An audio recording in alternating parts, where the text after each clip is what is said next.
So this is Ganga Das. Welcome to Srutikirti Prabhu, to Radio Mayapur. Today is a beautiful sunny day. Yes. It's getting warm in the day. Night is still cool and we can sleep nicely around 1920 without fan or AC.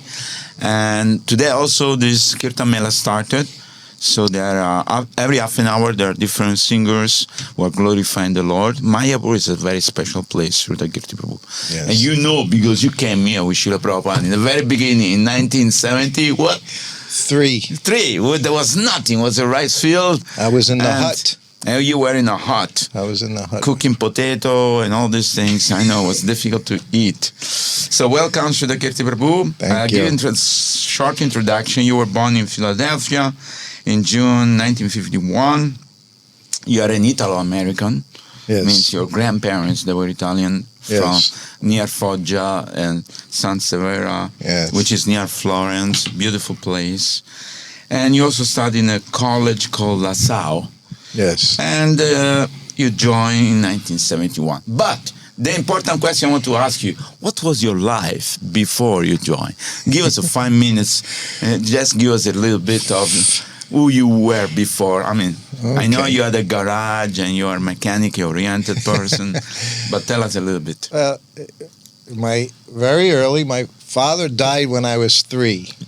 So that definitely had a big effect on my life. I had 2 older sisters and, of course, an Italian mother. Mama. So I learned caretaking my whole childhood. That's all I saw. I didn't see the man of the house, coming home. Of course. Sitting on the couch, drinking, watching TV. I only saw my mother who Cooking. cleaning, Yes. taking care. She teach you everything. My first guru. Yes. My mother, including teaching the bottom, because she said, "You never know, my son. One day you may be somewhere, you need to stitch a button, so you should know that. Everything she teaches. Yes. That's a beautiful mother, And, Italian mother. We were a poor family, but I never knew I was poor. Of course. I was raised, of course, Catholic boy. As I said, I went to a Irish Catholic school. Whoa. Irish Catholic nuns, priests. Nice. And I was an altar boy. As soon as I was 7, 8 years old, they picked me right out of so I've been ringing bells for a very long time. Nice. I was a pujari. You were close to God already at that time. They could see something special I in had you. to learn Latin, everything. All the prayers. And then all through grade school. When I graduated 8th grade school, the pastor would come in and hand out the report cards. So he was asking one after another, what do you want to be when you grow up? So by the time he got to me, he said, what do you want to be when you grow up? I said, the Pope. Whoa. I thought I was Italian. Nice. Popes were Italian. I thought, why not be the Pope? The leader of the... Yes. Nice. But I ultimately did better. Much better than being the Pope. Better. Yeah. I think Krishna put you in a very special position. Yes. Wonderful. And everything was very kind of simple through grade school, high school, Catholic high school, wearing a suit, tie every day. Then college, LaSalle College. I was on a scholarship, a work scholarship, so I had to work a few hours a day. And because I didn't have a father, I didn't have to go to Vietnam. I was called sole survivor. I had to carry the family name. Yeah. So that kept me out of the war, which was very good. Was a boon. Yeah, that was a boon. But in college, second year in college, first year I was majoring in marketing, accounting, business.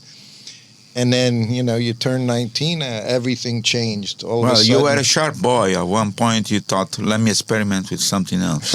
Yeah, I was experimenting, yes. I was passing out anti-war leaflets on Broad Street in Philadelphia, all just like that, doing a little experimentation. But I came very, very frustrated. I didn't know what I was doing, why I was doing it. And I actually wanted God. I wanted to know God. Not philosophically. I literally wanted to feel His presence if He was there. So I started praying. I would go to bed at night, even on the rosary beads. I was saying, I'd never done it in my life, but I was very desperate. I tried born-again Christians because they They were chanting, and I wanted emotion. Yeah. That didn't work. And then it was Earth Day 1971. My friend and I, we went to school together at LaSalle. We went to a concert in the park, Fairmount Park. And there on the plateau, called Belmont Plateau, were like a dozen very funny-looking people, all in yellow, dhoti, kurta, saris. People from another planet, I imagine. I thought they were from Mars. Yeah. And he kept saying, let's go see them. And I kept saying, no. No. But he convinced me. And we went down, and that was it. From the very moment I met the devotees, I was convinced everything they said was true. Amazing. They told me God's name, his address, mother's name, father's name. I accepted everything immediately. I had no questions. But you see, because you were the seeker of the truth. And the truth, when it presented to you as an intelligent boy, you took it and say, okay, this is it. I guess so, yes. I was literally looking for God, and He appeared to you. He appeared to me. Through the devotees. Yes. Amazing. When Swami Kirtanananda Swami breezed through the temple, we went to the temple every evening after school, and he said, come to New Vrindavan. And after 7 days from meeting the devotees, that's what we did. We shaved our heads, and I started out as a cowherd boy. I was milking cows, baling hay, mending fences. I was on the farm. Right. I never even saw a cow. I was 19 years old. I never saw a cow. Of course. And now I was seeing them, smelling them. Nice experience. Nice experience. It was very nice. Yes, it was nice. That was my beginning. Wow. My beginning experiences. But tell us, how did you meet? Of course, you start chanting and the process of acquiring knowledge, from the scripture and the devotees. But then, what was the first time you saw Srila Prabhupada?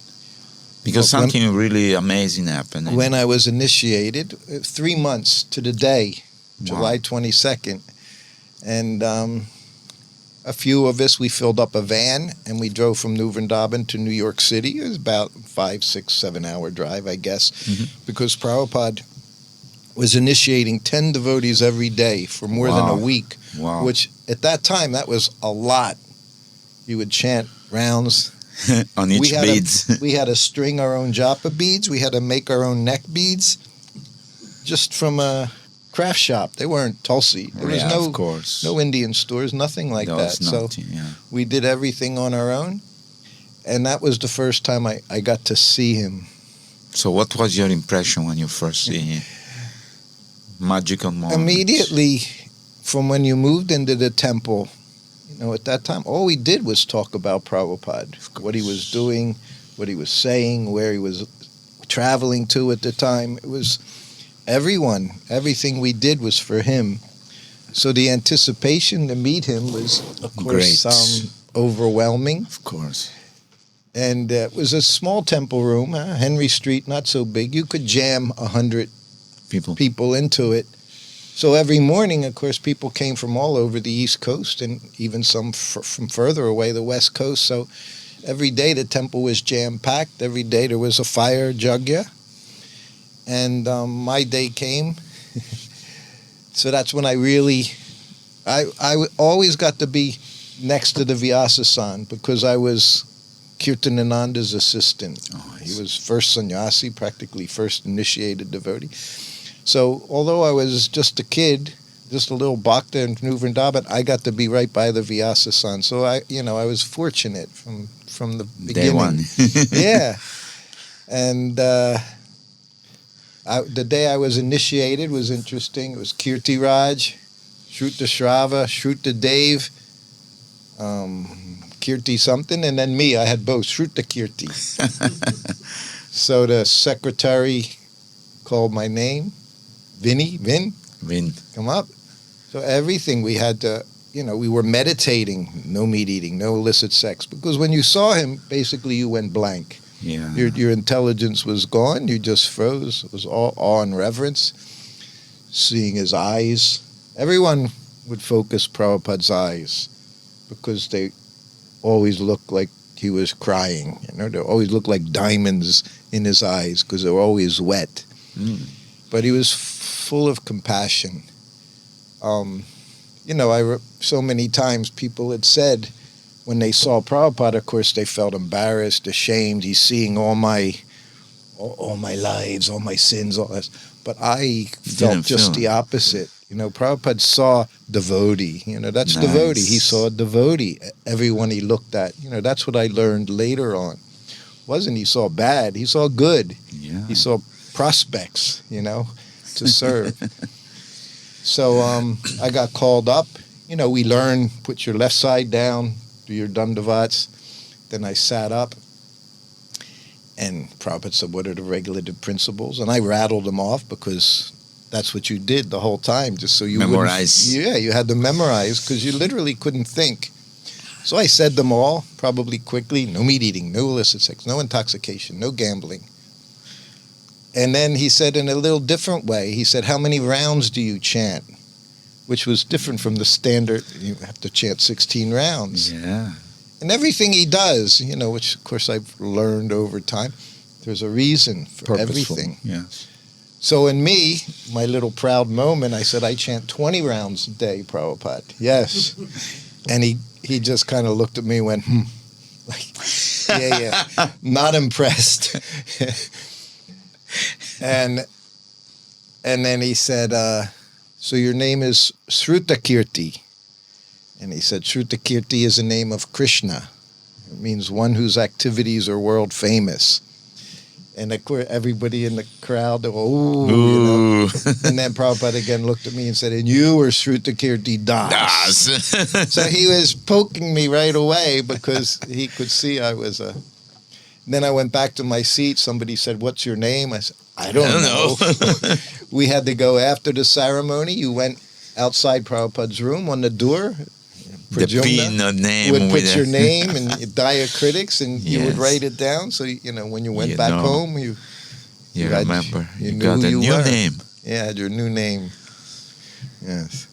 But then you traveled with Srila Prabhupada for many, many years. Yes. I mean, you were fortunate because many people, they saw Prabhupada maybe a couple of times, or 10 times, or 5 times. Some people didn't see. That's right. By letter, they received their Japamala initiation because they were busy in their service. Yes. In their temple, they were pujari or they were very cook. But you are very fortunate. Well, you know what I say? Because we all got what we needed. Of course. I needed that much. Of course. I still need it. From the Pope, you're becoming now the servant of the most amazing personality in the universe. Yeah. The pure devotee. Serving God. Serving God. Serving God, Prabhupada would say. Spiritual, pure devotee is serving God. So which point Prabhupada or somebody asked you to become Prabhupada's servant? Something happened. Yes. I'm sure. Yes. Tell us a story. Well, then the next time I saw him was 9 months later in May 1972. And we drove across country in a van. And again, 5 or 6 of us. Took 4 or 5 days in a van to get to California, Los Angeles, New Dwarka. And we went there to get our Brahman initiation. Wow. So again, I'm with Kirtanananda. So I got a very special... I got to go on the morning walks because I was with Kirtan. Nobody got to go on the morning walks unless you were sannyasi, president, like that.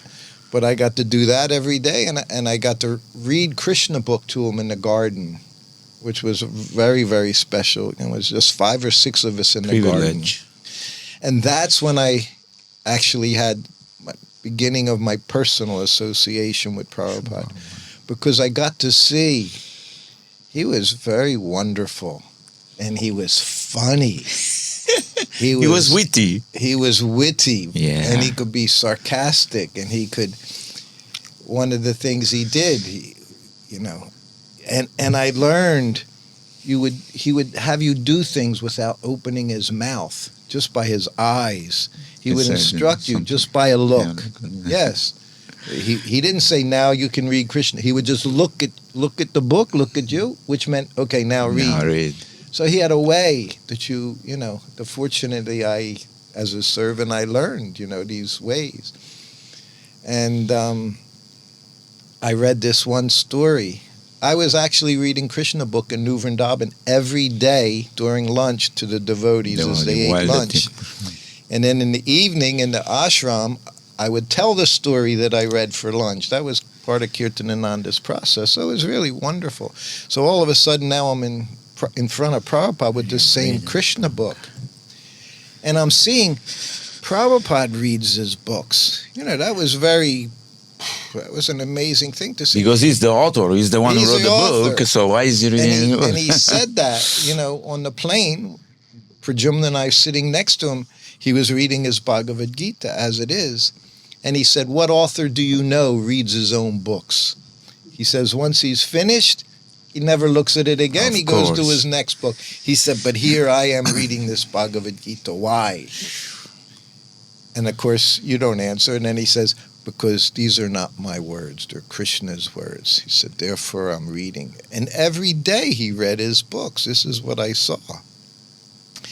So there in the garden in the afternoon, I read this one story about a demon.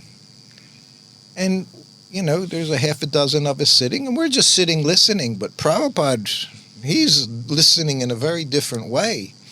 And I got to the point where Krishna kills the demon. And Prabhupada started laughing. And he had a laugh like no one else. Yeah. There were various degrees of laugh. He started laughing, then his chest starts shaking. And shaking, and tears coming out of his eyes, and then he starts slapping his knee.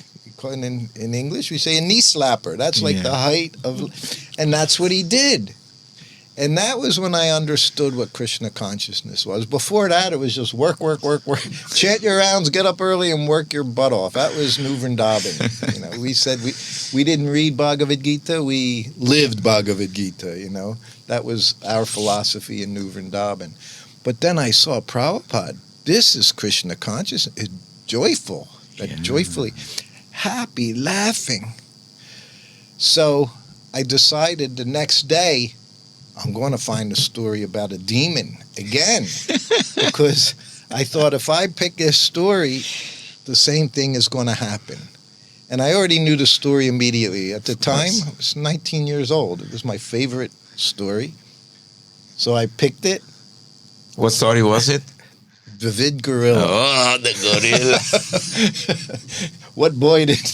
Because it's got all the gross things that boys like, guys like. Yeah. So I'm in there, and I got my bookmarker in there and everything, and I'm just waiting for Prabhupada to give me the look, And sometimes he would talk, sometimes he'd chant his rounds. And so we did nothing except wait for his, direction, what to do. Yeah. So finally, and my heart's beating because I had an idea that he was going to laugh just like he did yesterday, which was pretty presumptuous thing, of course. Anyway, I started reading, and the line came very early. It wasn't when the demon was killed. It was way before that. Yeah. And it was describing, and I'm reading, and Vivid's behind the bushes and everything, and the fire jug is going on. And he pops out, and he starts passing urine on the fire. So I thought that was hysterical, So I'm reading, and I said it. And when I said it, Prabhupada started laughing.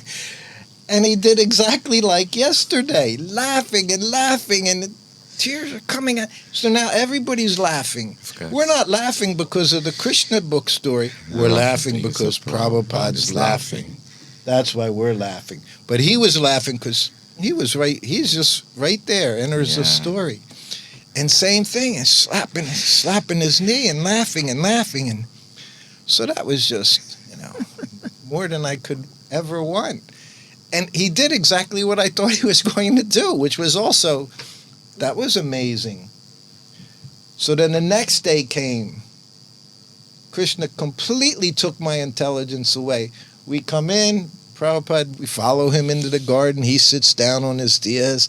We all offer obeisances and sit up. And I didn't have a story prepared. I forgot. Because I would have. Yeah, of course.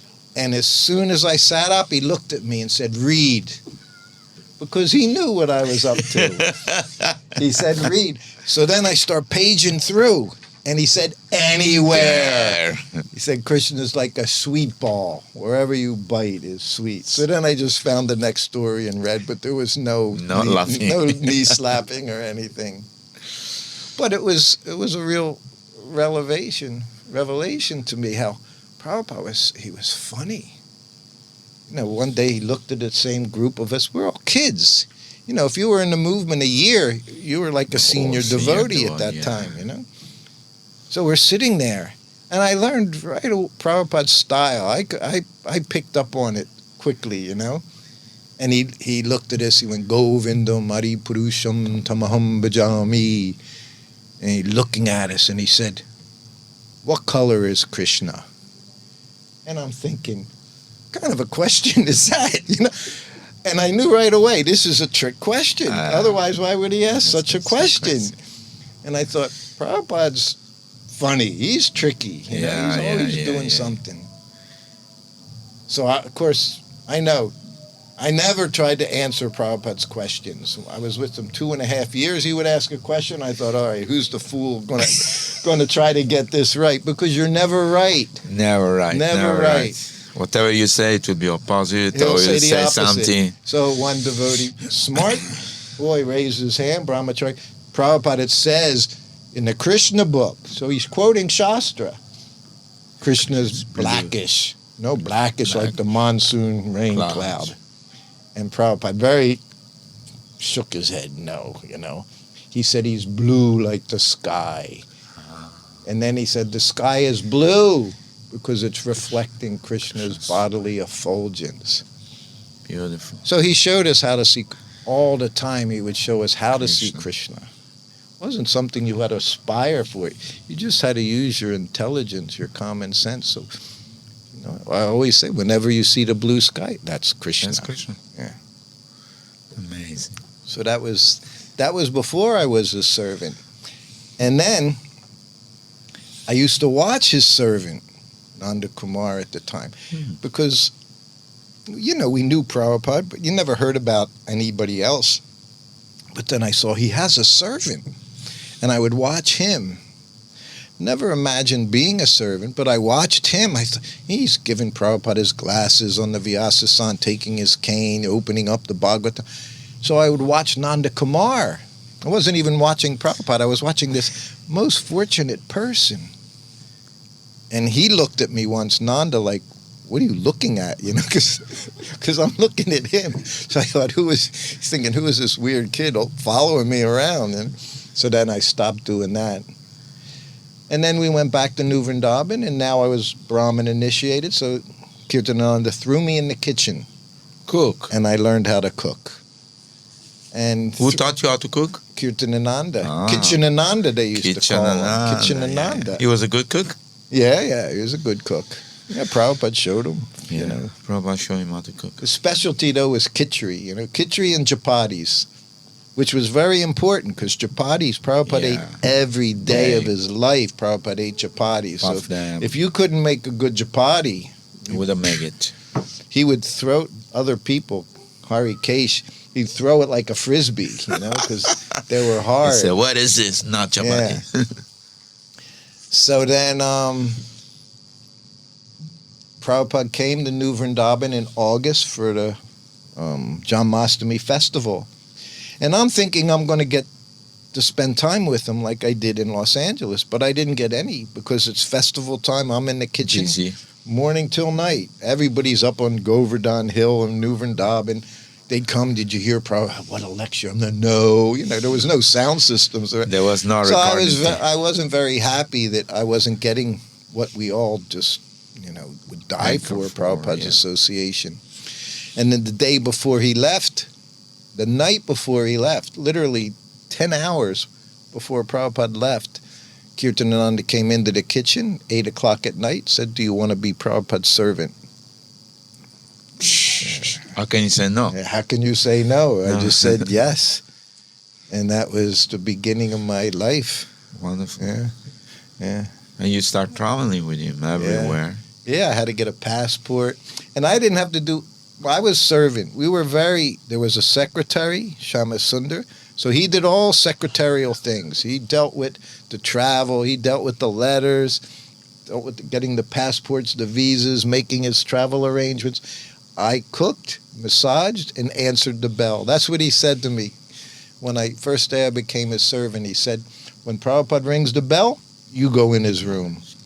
He said, when Prabhupada sits in the car, you sit next to him. When Prabhupada's on the airplane, you sit next to him. And I'm thinking, I can do this. Easy. You're scared. You're just scary. Of course. But at the same time, it was it's a great opportunity. Understanding. And Prabhupada was expert in every situation because I knew nothing. There were no manuals. Like now we have a manual for everything. How to chant japa, how to be a GBC, how to be a guru. Everything, we got a manual for it. We have retreats one after the other. Yeah. But then we moved into the temple and they just assumed, all right, go out on Sankirtan, do this, clean the temple. You just did it. You just did it, yeah. So that's all I was told. So then we went to Pittsburgh the very first day. And literally I was in Prabhupada's bedroom in Pittsburgh. It was a small temple and just temporary.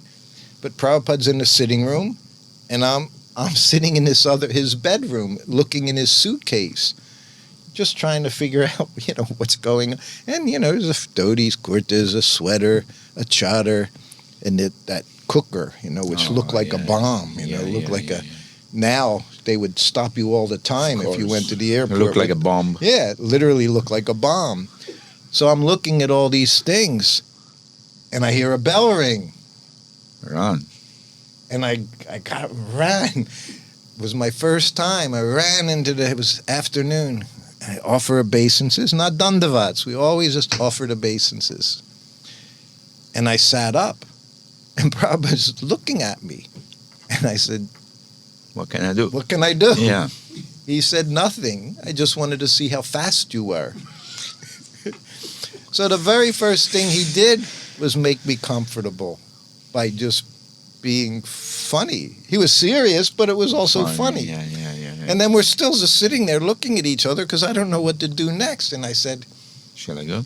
Anything else? He goes, no. I said, should I leave? He said, okay. So then I left. But he took all that anxiety out of me just by being that person that funny, wonderful, sweet person. So that's the person that I knew. I knew the person behind the door, not the person on the Vyasa side. That was a different person. Yeah. That was his seva. But when he walked out of the temple room, walked up those stairs, he was a devotee, lover of Krishna. And that's what I relished. Because he was very grave when he gave the lecture. He was very deep. And he was very penetrating. Yes. He was very authoritative. Yes. Sometimes I feel like he's speaking like Hitler or Mussolini or somebody with complete conviction. What he's saying is 100% the truth. Yes. And you could not argue with that. No, so absolute. that message come into your heart even today when you listen or see Prabhupada video. It's powerful. But in his room, anything could happen in his room. It was very personal. In Vrindavan, it was 1975, and I'm massaging him before lunch, which means we both have our gumshas on. He's sitting on a straw mat, sometimes his legs out, sometimes crossed. And so, mustard oil on his body, so I do his back, and I go sit on the side. And my legs are crossed, and I'm pulling on his arm, pulling at his fingers, trying to crack his fingers. Yeah. And I can see he's staring at my feet. So this is not a thing you want to go on as his disciple, And I can see he's looking at my feet, really looking. So I kind of tried to pull my gumsha over him, And then he looked at me. He said, your mother, is she beautiful? And me, now I'm like 22 years old. She's like 55. So, of course, I said, well, yeah, of course. Yes, Prabhupada, she was a very pretty lady. And then he goes, he said, because he says, I'm looking at your feet. He said, and your feet are very pretty. And they say if your feet are pretty, it means your mother, she's beautiful. He said, so I wanted to see if it worked. Yeah. So that's what it was Actually, like. it's a science of anatomy. In Silpa Shastra, they have this when they do sculpture and everything. Yeah. So there's measurement and stuff. Yeah. And this is normal in India. I mean, the culture people knows many, like Prabhupada explains sometimes, astrology is a science. And there is a science of omen. You see in the morning, when you see a Brahmana, or you see a cow, it's auspicious, things like that. But it was just so transcendental. I mean, this is not something you would expect, Yeah. And it's funny because in my book that I wrote, I put that story in there. 1 minute, what's the name of your book? What is the difficulty? What's the difficulty? They're the very first words he said to me. What's the difficulty? What is the difficulty? He actually yelled at me. It wasn't a pleasant, what is the difficulty? Which we chant, we dance, we take prasadam. What is the difficulty? But it was different for me. But was a particular happening that he told you? That was when I first met him in New York. Okay. I told you the room was very full. Yeah. It was middle of July. Hot, humid, hazy, like we have here, Mayapur, in Vrindavan. Sweaty. Here we say 45 degrees. So there's 95, sometimes more. And the temple room, small, hotter, because it's packed with devotees. There are devotees hanging through the windows from the outside. So there's no air standing coming at the door, no air conditioning, no air. Big kirtan going on. And I'm, again, right by the Vyasasan, just to Prabhupada's right, next to Kirtanananda. That was my spot. Of course. So the kirtan ended, and Prabhupada starts chanting, Jai Om Vishnupad. So, of course, now we all have to get down on our hands and knees, which takes up three times as much room. Yeah, you can't. So there's literally no room, but you have to do it. There was no standing there with your hands folded in those days. Everybody down on the ground. And Prabhupada saying the prayers. And then he finished, so Namo Vishnu Padaya Krishna Pastaya. And I'm saying it very fast because I just want to look at him. So when I finished, I sat up, but everybody else is still down there. So when I sat up, I sat on the head of a brahmachari behind me who was still sincerely offering his obeisances. So he didn't care for my bottom being on his head, and he pushed me. Yeah. And I literally flew onto the Vyasasan, right across Prabhupada's legs and feet. And the first words he said to me, what is the difficulty? And I shrank back into my seat. But I took that eternal instruction. Of course. Everything he did, you could take it on so many levels. Everything he would say to you. First instruction I got as his personal servant was, follow me, which literally he wanted me to follow him. Yeah, go with him. But that's all we do. That's our business, is follow him, life after life, follow him. So whenever he would say something, you could take it very simply, or you could take it in a very profound way. Yeah. So tell us about the book. You wrote this book, and this book is available on Amazon, or? Yeah, it is available on Amazon. So, it's available, here, hard copy. It's in the U.S. as well. Okay. Here in Mayapur, available in our bookstore. I hope so. This should be. Last time you left some copy. I left many copies last time I was Check here. it out if it's still available.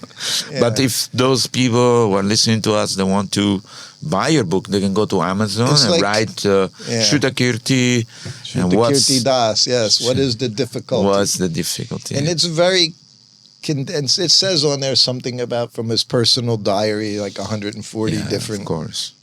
But it's very condensed. There's not a lot of fluff. It's all just personal experience, and mostly it's all very nectarine. Devotees like it a lot. Of course. And they're all little stories. Yeah. So you can just read a story 10, 15 minutes and put it down because you've concluded something. One story. But it took me years to get it done. You took notes when you were with Srila Prabhupada? Really, when I took my notes was 1978. And Satsrup interviewed me in Hawaii. At the time, I was the temple president in Hawaii, and he came interview me for the Lilamrita. So for 3 days, he did interviews, and fortunately, they were all transcribed, and I got, a stack of transcriptions before the big fire in Gitanagari, which destroyed all the papers. And I got them in 78, and I didn't even look at them until 1996. When you wrote the book. Yeah. Amazing. Yeah. So go down the memory lane and remembering. Yeah. I think also the funny thing is that when you start to write a book, there's some memory which reappear again. It definitely... It's something amazing, It's like click, it's a mechanism which link into expand into... It started out very short. And yeah. I literally started out on the internet, AOL, America Online, because I saw devotees writing, it said Prabhupada Katha. And when I got on to see these files, is all they were doing were fighting about Ritvikism and Sridhar Maharaj and Narayan Maharaj. So I just literally put one sentence on first day, and the next day I put, Prabhupada said this, Prabhupada. So each day, and it just, I just got filled. Because I was at 96, I had been outside of the temple for 12 years. Okay. I was an hour away from the Philadelphia temple. I had a business, a family. I was dried up. You were running the garage again? Yeah, more or less, yeah. So I was pretty dried up, but that it changed, my whole experience then. And then after a few months, I would go to work and come home from work each day, and I would pick out I had lines. I had like over 100 lines. All it took was a few words or a sentence, and I knew what that story was. Then you remember. So I would pick whatever I liked. It wasn't chronological. Yeah. Whatever I felt inspired, I would put down. And then I started to feel, who am I even to write a book, And then I had a dream. And we were Prabhupada was there, Kirtanananda was in the dream, and I was there and a few other devotees, and we were in Atlantic City, which is beach town outside Philadelphia. And we were in a Life Members house or something. And I got in late, and Prabhupada's sitting down like at a Life Members taking prasadam, and there's a half other devotees all taking prasadam. And I'm sitting down now taking prasadam, but they're all done, and I'm not, which means I can't get up because you got to finish. One of the things I learned from Prabhupada, you eat every piece of rice on your plate. So they walked out the door to do Harinam on the boardwalk, and I'm like trying to finish my plate of prasadam because I don't want them to get away. And so I got finished, and then I'm walking down the hallway, can't find my shoes, and I'm all in anxiety.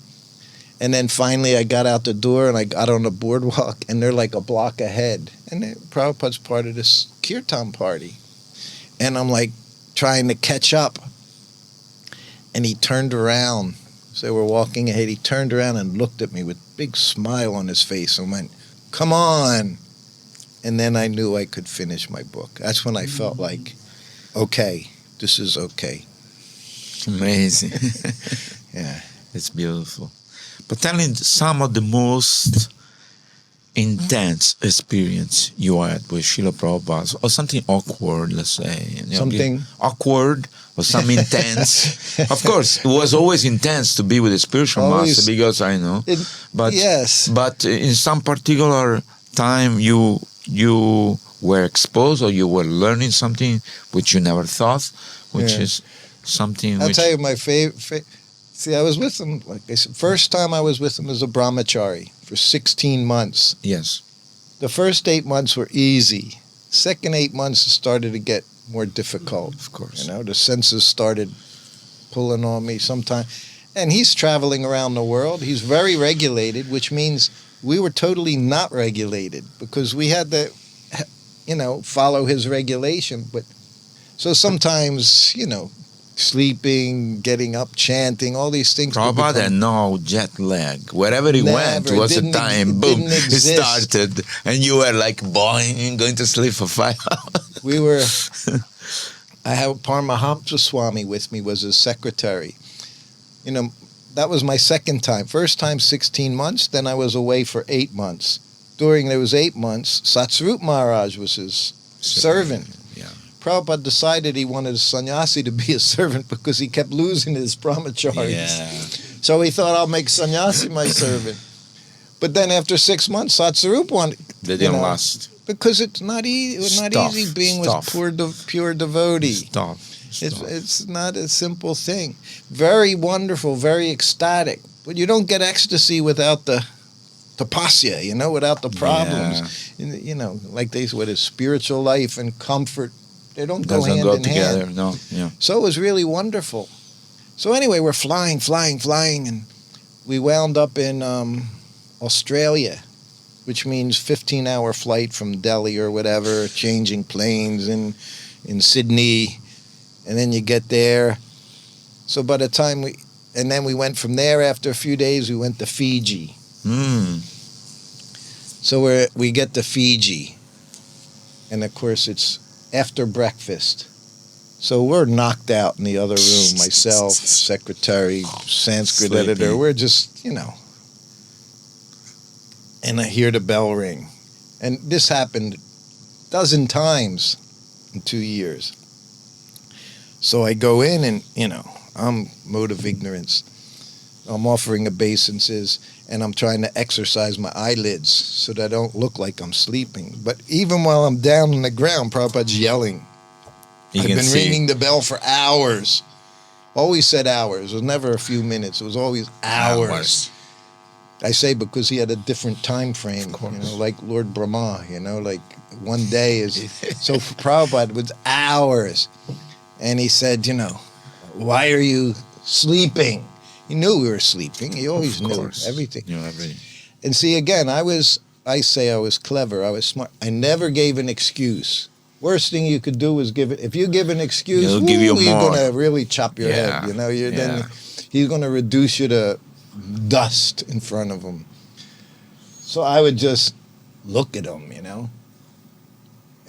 And then he said, everyone's working. He said, all the karmis. He would say karmis, like we would say karmis. He said karmis, same way. All the karmis are working hard. He said, take care of their families, working hard for their sex life. And then he say, but not the devotees, all sleeping very comfortably, And you just have to take it, And then he said, where's Paramahamsa? That's his sannyas secretary. And I go, oh man. And generally when Prabhupada, whenever he said, where's somebody, it's to chastise them. That's what it's, and we'd get happy because it meant he's not chastising me. He's going to chastise somebody else. So it was like, so we'd revel in it, But this time I knew this wasn't going to go good. I just knew it. So I went into the room and I said, Prabhupada wants to see him, and he's really mad, And he's, again, we're tamagun, mode of ignorance. So now we both go back. I was a glutton for punishment. I always would go back in the room, because that was my life. That's what I did. And Prabhupada looks at Paramahamsa and said, why are you sleeping? And he said the word. He said, oh, Prabhupada, I have jet lag. And I thought, oh, my God. That's the worst thing you can say. And Prabhupada looked at him. He said, jet lag. He said, you're a sannyasi.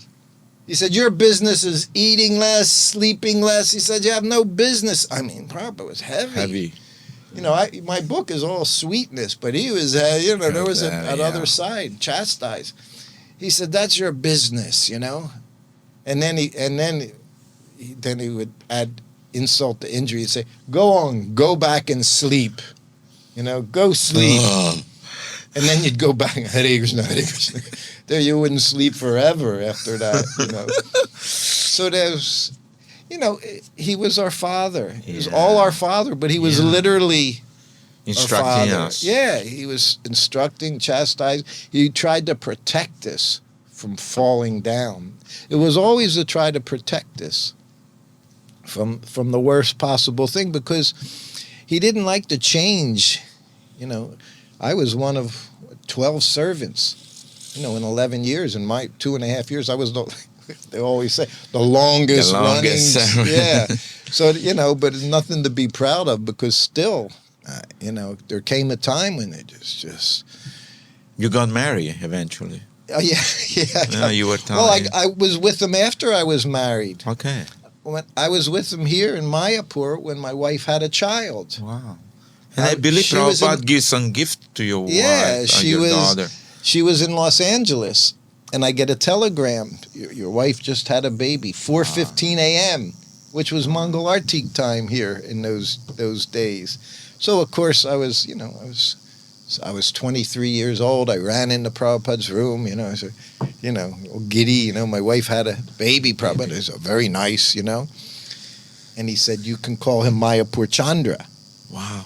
And then he said, you won't find that name anywhere, he said, in Shastra. He said, I made it up. So he literally that's when the name came. He said, you'll find Navadvip Chandra, Nader Nimai Pandit. So he said, but this Mayapur Chandra you won't find. He said, I've made it up. And then he had me get a Bengali boy, brahmachari, sent him to Navadvip. Prabhupada gave him a bunch of rupees, and he came back with silver bracelets and ankle bells for his feet. So, again, we were his. He was our temple president. He was our treasurer. He was a temple commander, and yet he was like a father or grandfather. I mean, somebody who love you. Yeah. Who will give you this gift? If your father, maybe your father, your grandfather, maybe not. Nowadays, no, I don't know. No, it was. But he was. He took care of us. He looked at, and he knew. I mean, you could say, he's spiritual leader. He's spending money for my wife, my kid. But no. The thing is that he was very personal. Very personal. Out of love. And that name you give to your daughter is the name of this temple. Yeah. Mayapur Chandra. Yeah. Which people will come from all over the universe and the world and, to see. So that was, the life with him. So it was very wonderful. He was very caring. But he also had a duty to us. In Juhu, one coming down the stairs for his morning walk. And there's 20 devotees there at the time. So everybody plops down on the ground. And one boy stood there with his hands folded. Didn't offer obeisance. Stood with his hands folded. And Prabhupada just kept walking. And he just turned to me and said, that's the beginning of his fall down. Krishna. So see, from him you learned how everything is important. See, Prabhupada would use this most important. We throw that around so much. Distributing books was most important. And again, Satsup wrote him, Prabhupada, should I stop? I'm doing this college preaching. Maybe I should stop and just distribute books. And Prabhupada was like, that's also most important. Everything is important. Everything was deity worship most important. So he used English in his own way. It didn't mean anything else was less important. No. Everything was most important. Everything's important. Yeah. And the other, I learned it, everything personal. He had a lot of common sense as well. Yeah. Because, you could go to Prabhupada, I heard different story and say something funny. Mm-hmm. Like one devotee say, I need $4, I want to commit suicide somewhere in New York. And Prabhupada look at him, you don't need $4. You need only $1. $1 is 4 gallon or 8 gallon. Why you need $4? You want to be in Maya, get lost. I mean, yeah, it was not to be taken around for cheap. Or It was not to be playing around. Or sometimes he used to walk in New York and there were all kind of people and said, Prabhupada, maybe you should not walk in this road. He said, I've seen worse. I'm a Calcutta man. The one was he was walking in Germany, the Schloss. So that was the farm country. Yes. So they're on a morning walk, and Prabhupada's walking. He has his cane, and he's walking through the fields. And they get to one spot, and the devotee says, Prabhupada, we should go this way. And Prabhupada said, why? He said, well, that's wheat, and today's Ekadasi. And if we walk through there, we will be breathing in the grains. Extreme devotion. And Prabhupada said, pointed his cane in his face, and don't be a fanatic.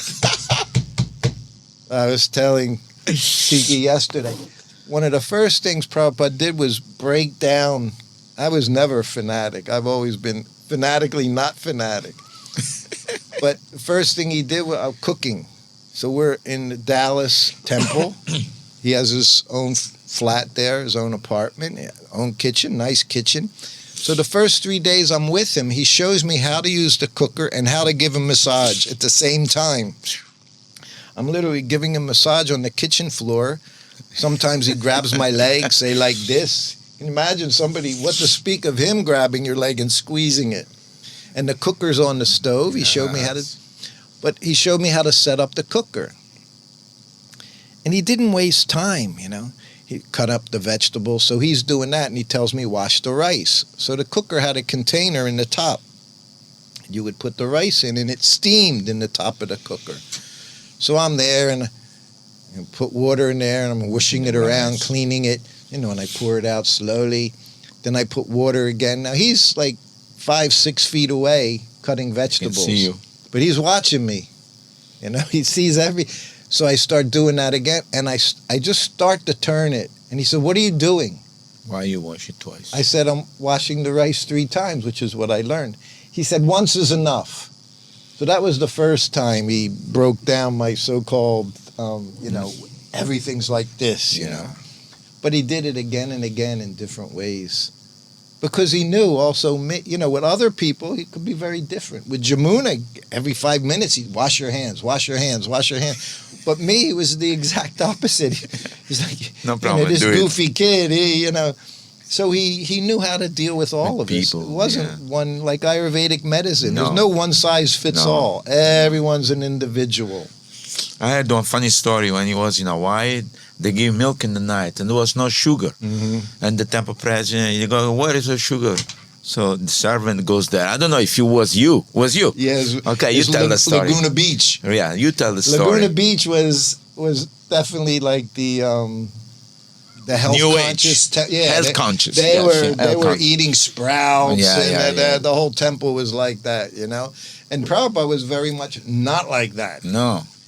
So he was traditional type of. Is what happened. See, again, Prabhupada knew. He knew everything. So he says, "I'll have my milk." Every night he had milk, hot milk. Yeah. Didn't ask where it came from, just hot milk. Just give me the milk. Just give me his milk. And he says to me, "With sugar." He never said with sugar. Because he always put it in sugar. Because because he knows what's going to happen. Yeah. So he said with sugar. So of course I heat up the milk, which means you got to boil it. Yeah. Foams. Got to be super hot when you bring it to him. And I'm there, you know, I'm looking, where's the sugar? And the kitchen, we don't use sugar, you know.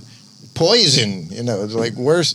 They would say worse than heroin back then, right? Sugar, you know, it's like, yeah. So then? So we don't have sugar. So then you go I to said, well, we got honey. I said, oh, so I put a little.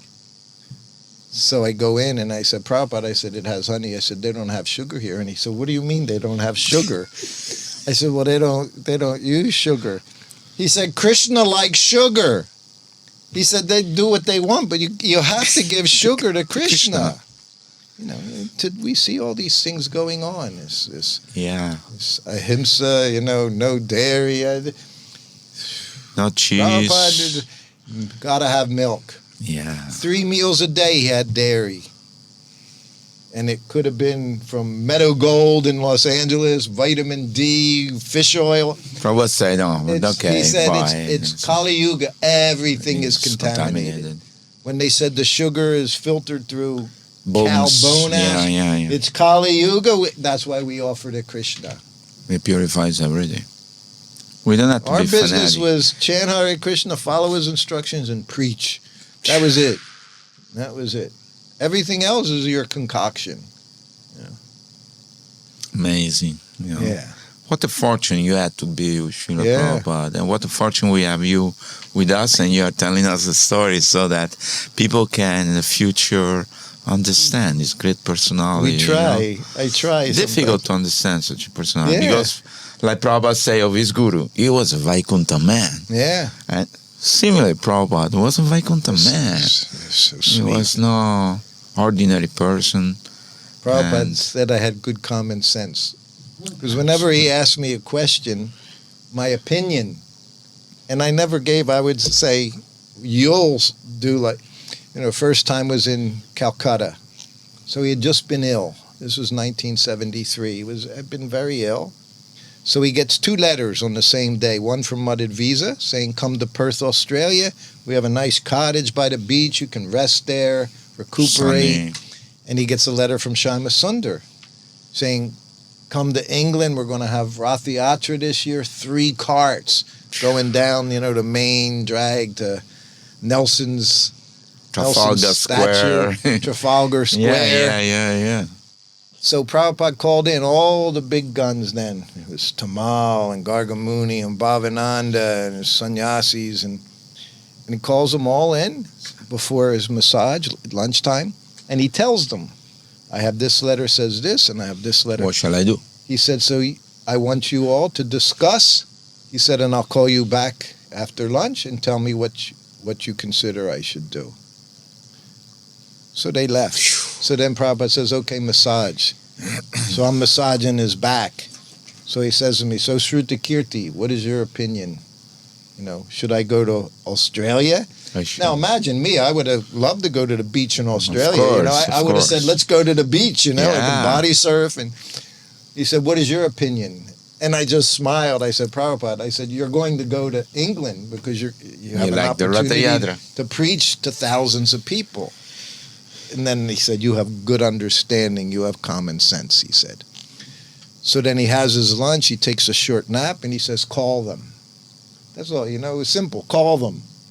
So I call them, we're all sitting down, and Prabhupada looks, and of course it was Tamal Krishna Maharaj, he was always the spokesperson. Yeah. So he looks, and Prabhupada says, so what have you decided?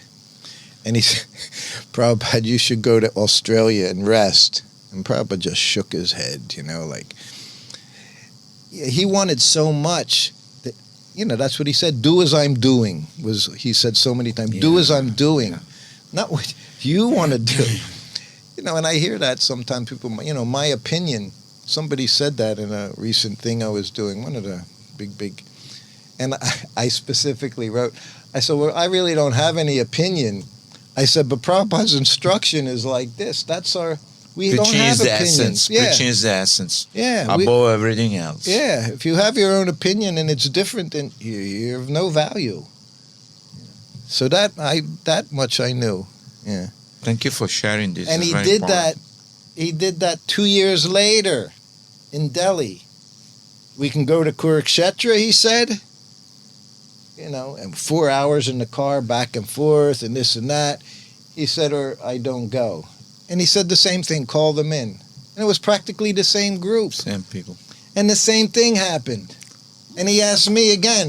I said, Prabhupada, you're going to go preach. Yeah, of course. That's why he came here. He didn't come here to sit on the beach. He came here to preach, and that's what he did every day until he left. That was his business. And that should be our business. If we want to please him, everyone, give me blessings. That's all here in India. Give me your blessings. Blessings, Please, Prabhupada, you'll get all the blessings any of us can get.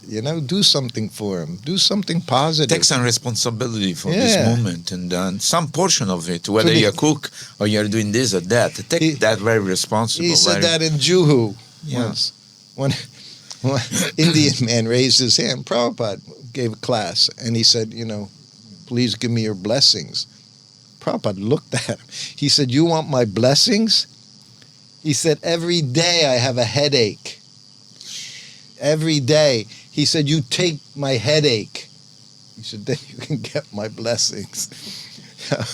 That means go and preach and take some responsibility. Devotees, we would ask them, in Atlanta, they asked them, how can we please you the most? It was Sankirtan, book distributor. And of course, they think Prabhupada's going to say, you distribute my books. But Prabhupada said, develop your love of Krishna. But then when the GBC asked, how can I please you? He said, you take responsibility, So he would... Accordingly, he will give instructions. Just because he said something to one person doesn't mean it was for you. He talked to individuals. I think, sometimes it's a mistake they put all this letter together and people become confused because he told somebody, you get married, he told somebody, take sannyas, he told somebody, go here, he told somebody, go there, so people think. But they don't understand. They should was personally instructing that person in that particular time and space. Yes. He was giving the best solution for him. Yeah. So, which is not what you wrote in his book, I think. Yeah. That will stand for 10,000 years. Yes. That's my... I mean, there are some letters where he specifically says everyone should do but they're very rare. Rare. There's only a few. Many pertaining to deity worship, things like that. You should say this is what should be done. Also because these are very personal letters. I mean, somebody write to you, and I'll tell something. It's not to be for the whole public what they will understand. But anyway, so I'm so thankful and so inspired to be today with you. If I would ask you a few questions, like I'll ask most of the time, if you would go back in time when you were 10, 15 years, what would you do? 10, 15 years? Yeah, so when you were a small, young child. Go back, and what would you change in your life? I would have never left his service. Realize 2 more years is all I had to do. Of course, fortunately, Hari Sari got in there and he recorded so many things. I didn't have that facility. We had a reel-to-reel tape recorder and very few reels of tape. Those big ones. So at that time, we recorded what we could. But by the time 76 rolled around, pop a cassette tape in. Every time Prabhupada said something, it was recorded. Nice. But, so many regrets. My big regret is I left him. He didn't send me away. Very much the opposite. He told me I don't like to change my servants. It was my choice. Why did you choose to go? I mean, Maya illusion, or there was something important in your life? I was married. I had a child that I had never even been with. The child was already 8 months old, and I literally didn't even know who he was. Oh, so you wanted to spend some time with I wanted them. to stay with my family, but it was in Hawaii. And I went into Prabhupada's room. Of course, I was very embarrassed, ashamed, and what would you say, chicken. Yeah. To say anything. Become small. But I went into the room and I said, I told him I wanted to leave this service. And I said I wanted to preach, which was a lie, But what else could you say? And he looked at me. He said, my preaching's not good enough? Yeah. Prabhupada knew, I'm telling you. He knew how to cut. You cannot tell a lie to Prabhupada. No, you couldn't. You can't. That's the worst thing you could do, was tell a lie. No. So then he made me come clean, and I said, Prabhupada, I just want to stay here in Hawaii, be with my family. And again, he looked at me and he said, I don't like to change my servants.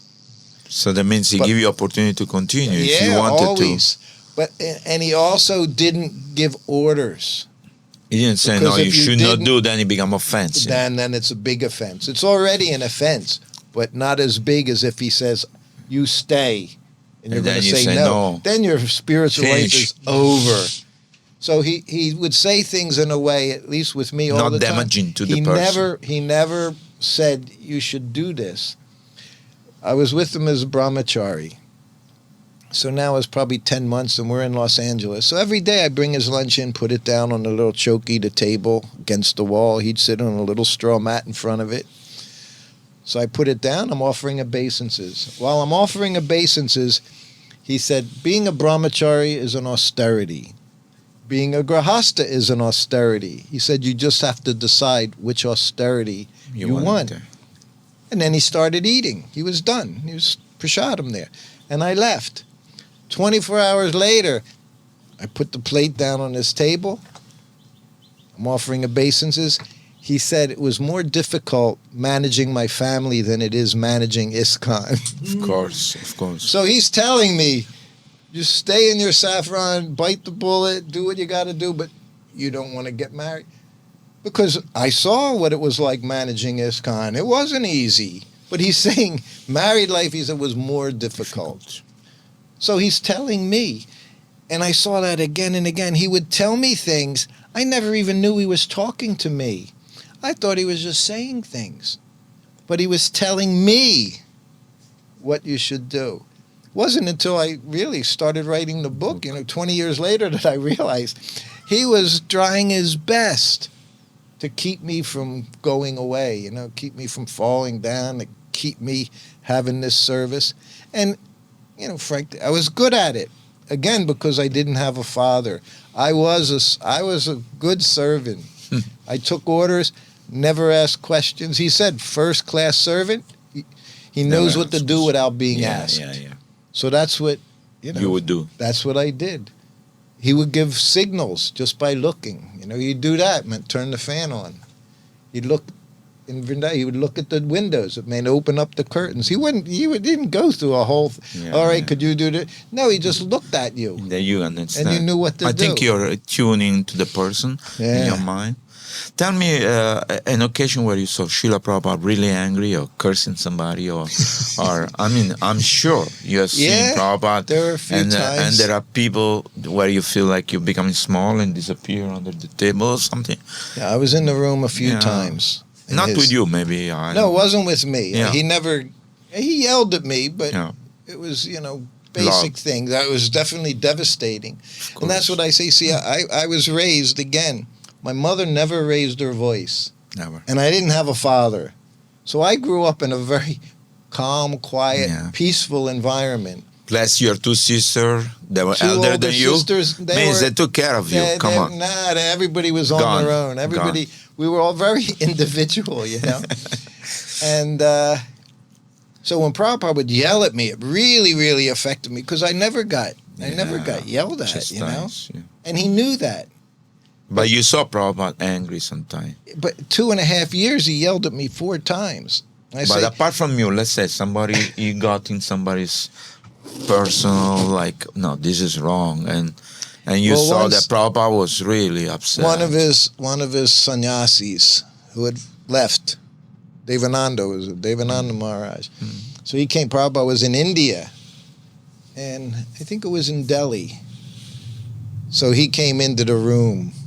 Brahmananda was Prabhupada's secretary, and so Devananda comes into the room, and I'm sitting next to him, and he's wearing this bright red cloth, like a Shaivite, and Devananda. Yeah, big beard and long hair. And Prabhupada's trying to talk to him. Devananda's doing all these mudras and things, like I didn't even know what he was doing, but he's doing all these hand gestures and everything, and Prabhupada kept trying to talk to him, and finally Prabhupada just turned. I call it his Nrsinga form, His eyes get red, shake, he would shake, and he called for Brahmananda, Brahmananda was he said, take him out of here. That time he didn't even have to yell. He just said, but get him out of here, so he removed him. He was drugged or something? Yeah, he was intoxicated. The other big one we all, if we know ISKCON history, we know about was Nitai. And Prabhupada said, Nitai, he said, imagine, he said, he has the nerve to ask me for a guru. He said, he doesn't think I'm qualified, but he asked me to find him a guru that's qualified. He said, such a rascal. So, and that's what Nitai did. Again, Sanskrit scholars, so many of them just went down because they would see Prabhupada's translations and they would see the word for word and they're thinking, well, that's not, Prabhupada gave very specific devotional bhakti translations of everything for us. And theirs was just a dry word for word, whether... Sanskrit. So Prabhupada didn't do that. Plus Prabhupada took always, reference to other acharya. Always commentaries. Vishwanath Chakravarti Thakur, for example. That was that books. We called the Green Bhagavatam, one for each canto. They traveled with him around the world, so he would always give commentaries, and then he would take it, digest it, and give us what we could understand. Now it's been translated by His Holiness Bhanu Swami, so sometime when we give lecture, we can open and see, and we can see Prabhupada took that inspiration from Vishwanath Chakravarti Thakur, which was very deep. Yeah, we're on 10th canto in Vrindavan now. We're still doing 10th canto. We're somewhere in the 50th chapter. Of course, Prabhupada stopped in, 34? Chapter 36 or 34. And... But if I ever give class, I'll go to Krishna book, where it has Prabhupada's commentaries on those particular chapters, because otherwise, what do we know? What can we say, What do I know? Srutikirti Prabhu, it's a great pleasure talking to you. Our time is coming to close. Give a message to the people who are listening to us today. What's your ultimate nectarian message which everybody will take in their heart and they will progress in spiritual life? It's very important to do our best to understand Prabhupada. I was saying to a devotee today, we talk about kirtan now in essence, how much it's changed. And they say, well, we danced like this in front of Prabhupada and we chanted like this in front of Prabhupada. I said, Prabhupada had a guideline. He would say something once, twice, 3 times. If you don't get it, he stopped saying it. I said, because just because he allowed something doesn't mean it's what he wanted. Like here in Mayapur, in the room, he called me in. He said, they can chant their Nitai Gaur Hari bowls. I'll chant Hare Krishna, go back home, back to Godhead. In Vrindavan, Radhe, Radhe. Prabhupada never said Radhe, Radhe. So my conclusion is, all we can do is follow him. And if we think we're going to get somewhere else by doing something else or finding somewhere else, you're finished. Like Prabhupada said about Nitai, when he said, will you give me, Prabhupada said, you have my blessings to go to hell. So I don't want those kind of blessings, we may not be able to follow everything this way, that way, but we should always understand what we should do, the principles of what we should do. To remain firm to the instruction that Srila Prabhupada gives us. And Prabhupada, you have time for one little story? Sure. 2.5 years with him. I asked him one question when I was with him for just a week or two. And it was we were in Thailand. And Burjan was there. And Prabhupada was headed to India, to Vrindavan for Kartik, bringing all his Western devotees. We weren't accepted by anyone. In Vrindavan, they would take our rupees, but they made us put it on the table. They wouldn't even touch. I know. We were such malechas. Well, our money was okay. So anyway, Prabhupada's on his way there. And he says to Burjan, he said, so we're headed to Vrindavan. He said, so we've been successful because I've allowed women into the temple. He said, but my godbrothers, they criticize me for doing that, he said. But our success is because of that. He said, and if you go to Mayapur, he said, when they have festivals, he said, who goes to the temple? Bunch of widows in white, he said. So only women are going to the temple, like we even see so many women, outnumber the men so much. Women, old women, all the time. It hasn't changed much. Yes. So he said, but they criticize me. He said, but I made that adjustment. He said, and we've been successful. I'm behind him, I'm massaging him. And something came over me, and I said, Prabhupada, how do we know the difference between changing a principle and making an adjustment? Yeah, that's important. It was a good question, right? Good question. And it got really quiet. And then finally Prabhupada said, that requires a little intelligence. But that required Prabhupada, to be the purity, a pure devotee. He said to me once, I was giving him massage at nighttime. That was the blissful time.